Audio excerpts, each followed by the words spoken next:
introduire ce nouveau vlog suivi lecture. Je suis un petit peu à la bourre sur celui-ci aussi. En ce moment, c'est très dur pour moi de me filmer parce que je pense à énormément de choses. Et c'est un petit peu galère parce que vu que je pense à énormément de choses, je pense pas à filmer. C'est vraiment du n'importe quoi. Donc on est vendredi 19 janvier. Ça fait aujourd'hui un mois que je me suis fait opérer des yeux. Ça passe super vite. J'ai jamais été aussi bien que maintenant, donc c'est vraiment top. Je reviens pour 2-3 petites choses. La première, c'est pour vous donner mon avis sur ma lecture audio que j'ai terminée. Donc c'était Puzzle de Franck Tillier. J'ai été déçue en fait, je m'attendais à mieux au niveau de cette histoire. Je sais pas pourquoi, mais je me suis fait une autre idée de la fin de cette histoire, ce qui n'était pas du tout le cas. Donc on suit en fait Ilan et Chloé, qui sont deux personnes qui adorent les jeux de chasse au trésor. Ils sont vraiment très forts dans leur domaine, ils arrivent vraiment bien à résoudre des énigmes. Donc quand Chloé, l'ex-petite amie d'Ilan, vient le chercher en lui disant « Écoute, j'ai enfin trouvé l'entrée du jeu Paranoia, qui est un jeu très très complexe, très immersif aussi. En lui disant en plus que les gagnants auront 300 000 € à se partager, forcément, Ilan, il se dit bah, pourquoi pas, c'est l'occasion enfin de faire ce jeu qu'il cherche depuis très longtemps à faire tous les deux. Donc il se lance dans ce jeu qui commence déjà sous des mauvais augures, puisque certaines choses ressemblent à la réalité, on ne sait pas trop si c'est vrai, il y a potentiellement des cadavres, on ne sait pas si c'est des vrais morts ou pas. Donc ça commence déjà à être un petit peu le bins. Et on va les emmener dans un hôpital psychiatrique abandonné, où il y a d'autres joueurs qui sont déjà là-bas et qui les attendent pour démarrer la partie de Paranoia. Et petit à petit, eh bien, dans cet hôpital psychiatrique, Ilan va être victime de certaines choses que d'autres joueurs pas forcément. Et il commence à se dire que toute cette histoire, tout ce jeu, est lié à la mort de ses parents, qui est une mort assez subite et qu'il n'a jamais vraiment compris ce qui s'était passé. Donc pour lui, vu que ses parents étaient des chercheurs, potentiellement ils ont été assassinés pour leur secret. Voilà au niveau du speech, je ne peux pas vous en dire plus parce que je pourrais très vite spoiler. Toute la partie qui se déroule dans l'hôpital psychiatrique, il y a une tension qui est là, on a envie de savoir ce qui va se passer, on se pose les mêmes questions qu'Ilan en mode mais qu'est-ce qui se passe dans cet hôpital? Surtout que la première règle qu'on donne, c'est voilà, ils doivent trouver des signes vraiment comme le symbole de l'animal, pour pouvoir avancer dans le jeu. Ça leur permet également d'avoir des clés qui ouvrent certaines portes dans l'hôpital et donc d'avancer dans leur enquête. Donc c'est un petit peu comme un escape game, j'ai trouvé que ça ressemblait à ça. Et la deuxième règle, c'est qu'on dit que l'un d'entre eux va mourir. Sauf qu'en fait, il semblerait que plus qu'un d'entre eux va mourir. Je m'arrête là.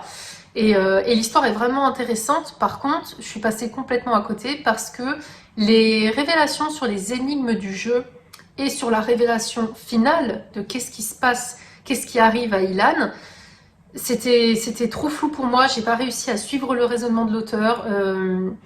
Même au fur et à mesure, quand Ilan il avait des énigmes, qu'il arrivait à trouver les solutions avec les autres personnages, j'arrivais pas du tout à faire le lien. Alors déjà, bon, je suis pas très forte en énigmes. Dans les escape games, en général, je suis celle qui trouve les indices mais qui n'arrive pas à les résoudre. Donc voilà, ne faites pas un escape game avec moi, vous n'allez pas gagner. Mais du coup, c'est vrai que j'avais du mal à comprendre le raisonnement. Du mal à faire le lien entre les révélations et la révélation finale du livre. Et en plus, je me suis pas forcément attachée au personnage. J'ai trouvé que même si l'action était présente, la fin, elle n'est pas logique. Elle me laisse sur ma faim, c'est le cas de le dire. Donc c'est dommage, je lui ai mis la note que de 2 sur 5, ce qui veut dire que c'était un 100+. Par contre, la lecture audio était vraiment bien, le narrateur faisait bien les voix différentes, bien le stress, bien l'angoisse et tout. Donc vraiment, la lecture audio était une très bonne expérience. Si vous souhaitez le découvrir, je vous le recommande en audio. Mais par contre, moi, l'histoire, ça ne l'a pas fait avec moi. Je m'attendais vraiment à autre chose, je m'attendais à vraiment qu'on soit centré sur un genre d'escape game qui tourne à l'horreur, et c'est autre chose. C'est vraiment autre chose. Donc si vous partez sur ce principe-là, n'y allez pas. C'est pas du tout ça. Ça va beaucoup plus loin, mais du coup, c'était pas dans mes attentes. Voilà, je m'attendais à autre chose, donc c'est peut-être pour ça que je suis déçue. Et c'est pour ça que je lui ai mis du coup la note de 2 sur 5, ce qui veut dire que c'est un 100+. Je vous laisse le lien de ma chronique en barre d'infos. Pour ma lecture audio, je reviendrai vous en parler incessamment sous peu parce que je suis en train de la dévorer et que j'arrive bientôt à la moitié. Et vu que là, je suis en train de vous filmer avec mon téléphone, le résumé est sur le téléphone, donc je ne peux pas. Ma lecture papier, j'arrive bientôt à la fin. J'en peux plus, je vous jure, je l'aurais traîné. Pourtant, franchement, j'étais pas très bien au début de le commencer. Je vous avais dit que c'était pas ouf. que j'avais du mal à me remettre dedans, et là ça bouge un petit peu plus. Mais vu que c'est centré sur le personnage de Simon, qui est un personnage que j'ai beaucoup de mal, Fanny le déteste, je comprends mieux pourquoi ce tome 4, il y en a plein qui ont du mal avec, parce que Simon est agaçant, Simon il m'énerve, je ne l'aime pas, il me saoule. Et par contre, il y a quand même des éléments dans cette histoire qui sont très prenants. Il y a quand même de l'action, donc il me reste plus grand chose, il me reste ça. Donc je vais voir pour le terminer, soit cet après-midi après mon travail, soit dimanche. Parce que demain, du coup, je vais au ski. Normalement, ils annoncent grand soleil et ça a encore neigé chez nous. Je vous ai mis un petit plan juste avant. Donc, j'aimerais bien aller au ski. Ce serait ma première sortie ski de cette année. Je n'ai pas du tout skié une seule fois l'année dernière, ce qui est assez rare. Je ne sais pas ce que je faisais l'année dernière, mais du coup, là, je me dis, allez, go au ski. Donc, je verrai pour le terminer ce week-end. Et comme ça, je pourrai vous présenter ma prochaine lecture papier. Parce qu'en fait, il va y avoir une prochaine sortie. Et donc, vu que le tome 2 va sortir, il faut que je lise le tome 1. Et sur ce, eh bien, je vous laisse avec la suite.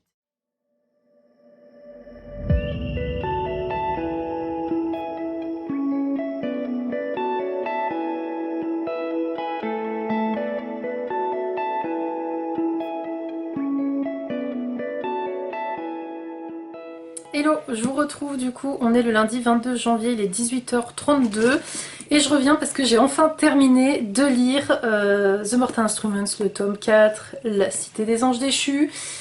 Et bon, j'ai été quand même agréablement surprise par la fin de cette histoire, donc je vais vous résumer ce qu'est The Mortal Instruments, parce que étant un tome 4, je ne peux pas vous spoiler.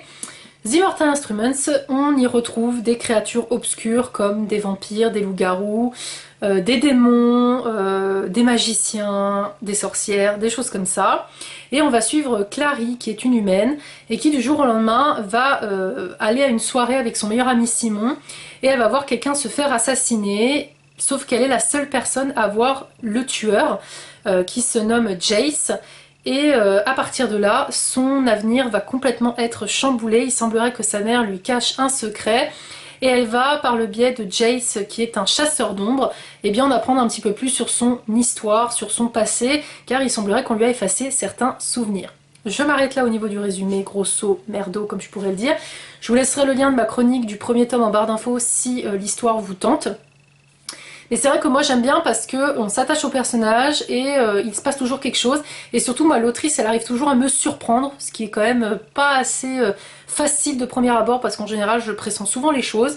Et avec elle j'ai un peu du mal à voir où on va aller, donc vraiment il n'y a que la première partie du roman qui est très longue où je m'ennuie un petit peu, surtout que c'est un tome qui est très centré sur Simon et j'ai un petit peu du mal avec ce personnage là. En plus il joue un peu sur deux tableaux dans cette histoire au niveau de ses relations amoureuses, donc déjà ça le fait pas avec moi, ça m'a agacée. Et c'est vrai que Clary et Jace, qui sont les deux personnages principaux, sont un peu laissés au second plan, c'est pas les plus importants dans l'histoire. Par contre, je trouve que les relations amoureuses de tous les protagonistes qui gravitent autour des deux personnages principaux, on en apprend un petit peu plus sur leurs histoires, donc ça je trouve ça assez bien. Et surtout, bah, la fin est assez surprenante puisque l'autrice arrive à refaire un virement de situation pour mon plus grand plaisir. Donc je lui ai mis la note de 3 sur 5, ce qui veut dire quand même que j'ai passé un bon moment de lecture. Et je vous laisse le lien de ma chronique en barre d'infos. Cette vidéo est maintenant terminée, j'espère qu'elle vous aura plu. N'hésitez pas comme toujours à me dire si les romans que je vous ai présentés, est-ce que vous les avez lus, ce que vous en avez pensé. Sinon n'hésitez pas à me mettre un commentaire en lien avec les lectures sucrées. Et je vous dis à très vite pour de prochaines vidéos. Salut!